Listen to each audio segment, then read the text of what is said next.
ఇప్పుడు మనం విచక్షణ గురించి తెలుసుకుందాం. విచక్షణని ఇంగ్లీష్లో డిస్క్రెషన్ అంటారు.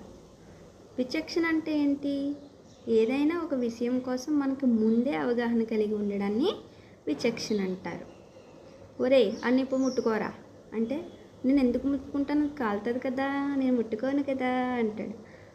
అది వాడికి ముందుగానే ఆ నిప్పు కాలుతుందని వాడికి ముందుగానే అవగాహన కలిగి ఉండడాన్ని డిస్క్రెషన్, విచక్షణ అంటారు. ఇలా ప్రతి విషయం కోసం మనకి ముందుగానే అవగాహన కలిగి ఉండడాన్ని విచక్షణ అంటారు. కరెంటు వైర్ని ముట్టుకుంటే షాక్ కొడుతుంది, ముట్టుకోకూడదు. ట్రాఫిక్ సిగ్నల్ పడగానే మనం ముందుకు పోకూడదు, రోడ్డుకు ఎడమ పక్కనే నడవాలి అని ప్రతి విషయం కోసం మనకి ముందుగానే అవగాహన కలిగి ఉండడాన్ని విచక్షణ అంటారు. ఈ వీడియో మీకు నచ్చినట్లయితే లైక్ చేసి షేర్ చేయండి.